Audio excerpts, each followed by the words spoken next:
Welcome to The Cantankerous Catholic with Joe Sixpack, the every Catholic guy. Listen to Joe tackle the really tough moral issues, current events, and politics from a Catholic perspective. Now here's Joe Sixpack, the every Catholic guy.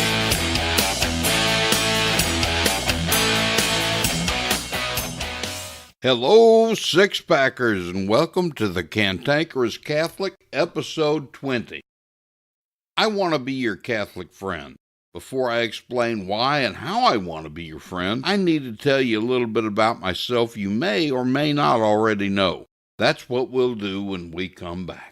Joe Sixpack, the every Catholic guy, is a welcome visitor to parishes across the United States every Sunday through his What We Believe, Why We Believe It bulletin inserts. Using humor, immutable truth, and ignoring political correctness, Joe Sixpack helps the average Catholic in the pew better know and understand our holy and ancient faith in a way that is refreshing, awe-inspiring, and makes readers chest-pounding proud to be Catholic. And readers love it. Now you can enjoy Joe's work by getting the best of What We Believe, Why We Believe It book series. In fact, get 2 copies of each book, one for yourself and one for your pastor. Then your priest can decide if he wants to help your fellow parishioners by subscribing to the What We Believe, Why We Believe It bulletin inserts. Get your copy of The Best of What We Believe, Why We Believe It by Joe Sixpack, the every Catholic guy, today in print or ebook on Amazon, Apple Books, Barnes & Noble, and Kobo. I've only been a Catholic about half my life. Prior to becoming a Catholic, much of my life was devoted to doing things Jesus certainly wouldn't approve. It seems like I've done a lot of things in my life. When I was young, I worked in the grocery business and as a meat cutter. I served in the United States Army. I've been a sales professional, a bill collector of the bent-nose variety, a bounty hunter, and a business owner. I've been shot, stabbed, beaten almost to death, poisoned, and intentionally hit by a car because the driver was trying to do me harm. And I used to think sex was recreational rather than the sacred activity reserved to marriage that it really is, and I did a lot of recreation. As a Catholic, I've been a lay evangelist, apologist, catechist, and writer. I'm also the proud father of 4 sons and the godfather to 84 adult godchildren. I've been a consecrated member of the Marian Catechist Apostolate for 20 years under the direction of my friend Raymond Leo Cardinal Burke. Unlike my pre-Catholic days when I didn't really have any friends, I've counted cardinals, bishops, priests, deacons, and some of the most famous Catholic lay people in America among my friends. I've faced possible martyrdom for my faith, and I know what it is to be lied about and defamed. I tell you all this because I want to let you know there's nothing you can experience in your life that I haven't experienced myself or witnessed firsthand. Because of this, and in spite of my rhetoric, I never judge anyone for anything. I may judge whether an action is good or bad, but I never judge the person who commits that act. Besides, judging people isn't my job. That's above my pay grade. This podcast isn't about Joe Sixpack, the every Catholic guy. It's not about me. It's not about my self-aggrandizing ego, or making money, or having a bully pulpit. This podcast is about you. It's about you and your relationship with Jesus and the world. It's always been about you, and it'll always be about you. Because it's about you, I want to better tailor it to meet your needs. The whole idea behind a podcast of any kind is to add value to your life and enrich it. I understand that there's some podcasts out there that exist just to entertain you, but that's not what a podcast is supposed to be about. After all, you can be entertained by television and radio. A podcast is supposed to be tailored to meet your needs. There are podcasts to touch every area of your life. You can find podcasts that'll help you become better in your profession, podcasts to teach you how to make money or about entrepreneurship, podcasts about self-help, or even podcasts about your favorite sport or hobby. No matter what podcast you listen to, if it doesn't help you be better in at least one area of your life, it's not serving its purpose. I suppose what I'm saying is the podcast host is supposed to be your friend. To me, a friend is always there for you. A friend is loyal to you and never judges you, but is always honest with you, even if that honesty makes you uncomfortable or hurts, because honesty is love. Oh, you can find lots of podcast hosts out there who will tell you the things that make you feel good, or they'll tell you what you want to hear, but they're not really being a friend by doing that. That's what I am. I'm your friend, or at least I want to be. I'm not considered the most likable guy in the world because our society's become too thin-skinned, too easily offended, and I'm always honest, sometimes brutally so. But I try to follow the example Jesus gave us. Most people have developed this image of Jesus that he's all syrupy sweet. They equate his love to someone who's always nice. They think nice is a requisite for love. Folks, love between friends is seldom nice. Love always has your best interests at heart, so love is brutally honest. Jesus loves everyone like a parent loves a child. While Jesus walked the earth, he loved everyone, but he wasn't nice about it. Jesus loved everyone he came in contact with, but he called some of them liars, hypocrites, and white-painted sepulchres full of dead men's bones. He drove people out of the temple with a corded whip. There's nothing nice about that. Folks have trouble justifying those sorts of behaviors with the idea that Jesus loved everybody. So how could Jesus tell people they were liars and hypocrites on the one hand, but love them on the other? Was Jesus mean to some people because he didn't like them? After all, it's clearly possible to love someone without liking them. Heck, I even have some godchildren I don't particularly like. Not liking some people, but still loving them is morally acceptable, but it's a human imperfection as a consequence of the effects of original sin. Since Jesus is God, he's perfect. Being perfect makes it impossible for him to love someone and not like them at the same time. No, Jesus wasn't being mean at all. He was practicing perfect love. When a child's doing something wrong, what does the parent do? The parent corrects the child, of course, often harshly. The reason a parent makes such a correction is because, if the bad behavior isn't corrected, the child develops the habitual habit of practicing that bad behavior. If a parent doesn't correct the child now, a criminal court judge will do it later. When Jesus called people liars and hypocrites, he wasn't being mean. He was giving them a genuine, loving correction. And that's how a friend's supposed to be. A friend's supposed to tell you the things you need to hear, whether you want to hear them or not. A friend is supposed to tell you the things no one else has the guts to say to your face. That's the reputation I have in this podcast. But in order for me to be a proper friend, I need your help. I'd like for you to tell me what you'd most like and need from me. A veteran magazine publisher once told me that for every letter to the editor they got, it represented the thoughts and feelings of 1,000 other subscribers. So tell me what you want and need so I can fulfill it for thousands of others. Do you need me to help you figure out how to make Jesus first and foremost in your life? Do you need marriage advice from a genuine Catholic perspective? Are you having trouble figuring out how to beat a chronic mortal or venial sin? Do you want me to teach various aspects of the faith you feel you don't understand well enough, such as the Eucharist, the need for confession, or specific Catholic teachings on morality? Anything. Tell me. Joe Sixpack, the Every Catholic Guy, isn't just a voice on a podcast. This podcast is just a means to an end. The end goal is to be a real Catholic friend to you, and that means helping you become the very best Catholic you can be. I already have a lot of sources set up for you, and none of them, except my books, will cost you a dime. On JoeSixpackAnswers.com, I have answers to almost every conceivable question about Catholicism you could have. I offer a free course with short lessons, most of which would take you less than 5 minutes to go through. They arrive in your inbox every 3 days.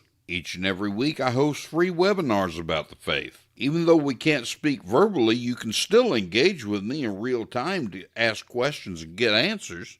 However, I realize I can't be everything to everybody all the time, and I certainly can't read your mind. So I need you to tell me how I can best be of help to you. For you to do that, there are 3 ways to contact me. The first way is to go to the Cantankerous Catholic website at cantankerouscatholic.com and send me an email from the Get in Touch page. The second way is to visit the JoeSixpackAnswers.com website where you can get the free email course and go to the Ask Joe page.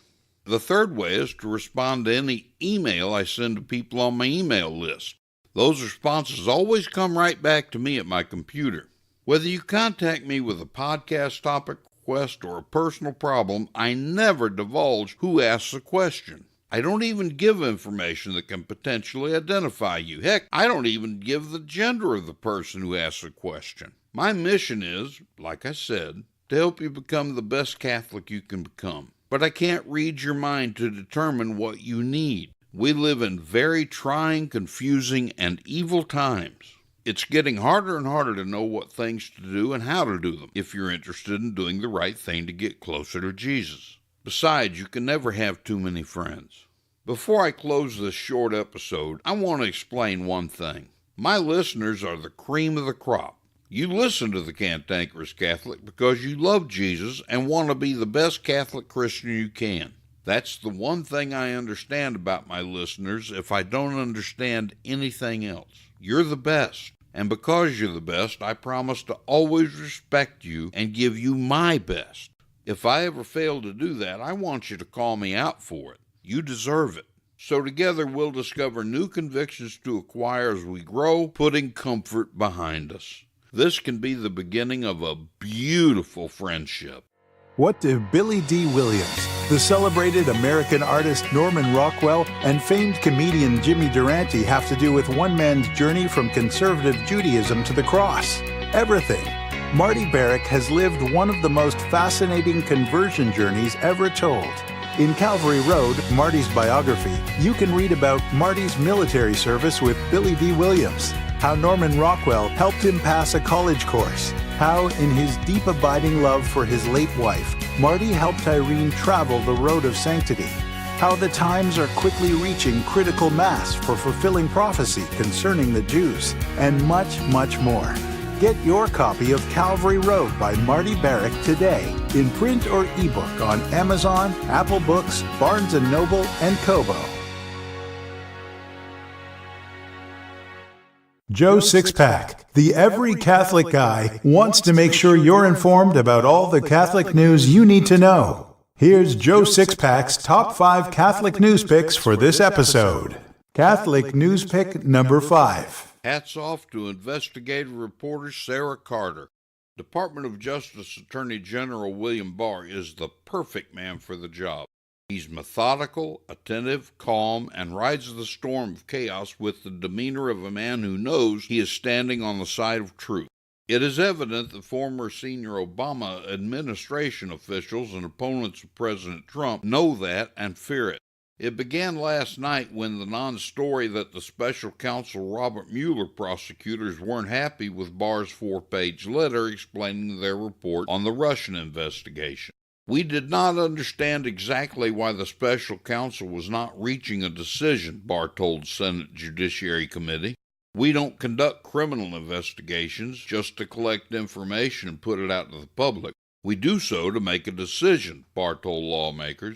He suggested that Mueller should have come to a decision but avoided the criticism of Democrats by passing the ball to him with regard to obstruction. You can read the whole story by clicking the link in my show notes. Catholic news pick number 4. Hats off to LifeSite News.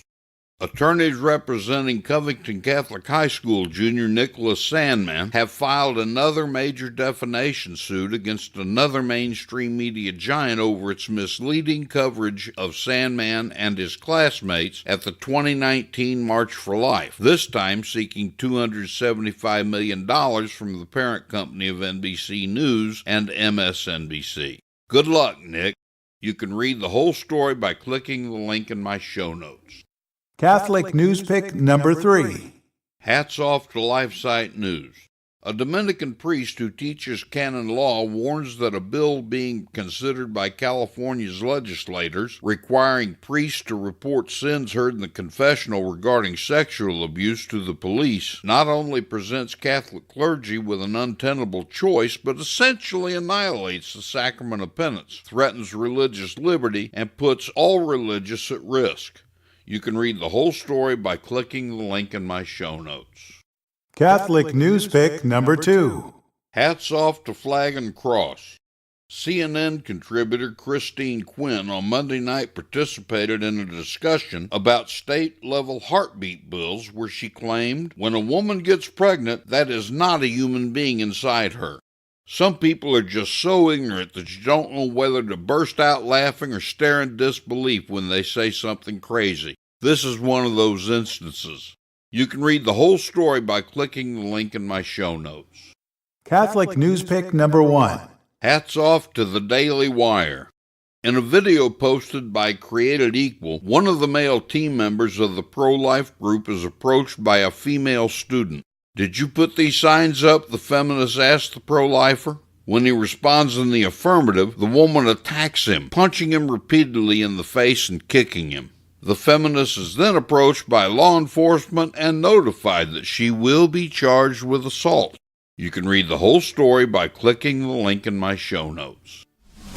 I believe a really great way to teach the faith is through stories, parables, and anecdotes. So here's today's story. Dinocrates, a little boy of the 3rd century in Carthage, Africa, died at the age of 7 from a horrible cancer that showed itself on his cheek. His older sister, St. Perpetua, was a very virtuous Catholic girl who'd been thrown in a Roman prison because she wouldn't worship the Roman idol. She prayed to God for the soul of her little brother. She had a vision while in prison. She saw Dinocrates with a lot of other people in a dark and filthy place. His face was pale, his eyes inflamed, and his cheek was still covered with the cancer that killed him. She saw that he suffered tremendously and was tormented by a burning thirst. Next to him was a large basin of water, but the edge of it was too high for him to reach. Touched by these sufferings, which were only a picture of those her brother endured in purgatory, St. Perpetua prayed for him with even greater fervor. Some days later, after they moved her to another prison, St. Perpetua had another vision. This time she saw her little brother was all clean, wearing white garments, and his face was beaming with joy. She then understood that her prayers had been heard and Dinocrates had been delivered from purgatory. This is a true event taken from the ancient patristical document called the Passion of St. Perpetua, St. Felicitas, and their companions. Dinocrates was just a small boy, yet he suffered tremendously in purgatory because of the small sins he committed during his short time on earth. St. Perpetua won her brother's delivery from purgatory with her prayers, but what about you? Make no mistake, purgatory is real.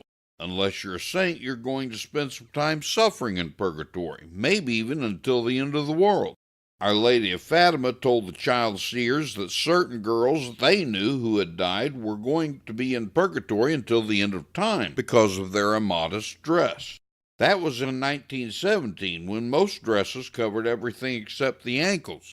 Imagine what it would be like for us today. So let me suggest 3 things. 1. Go to confession as often as possible. 2. Do all the penance you can for your forgiven sins. And 3. Pray daily for your deceased loved ones so they can be freed from their suffering in purgatory. Hey, Sixpackers, that's all for this episode. I've enjoyed having you with me. Don't forget to like me on Facebook and follow me on Twitter. The links are in my show notes.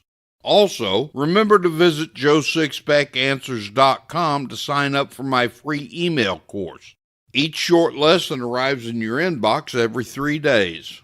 We also have the Cantankerous Catholic social media group you can join to discuss anything about Catholicism, our country, or anything else on your mind. I visit the page every day. The link's also in my show notes.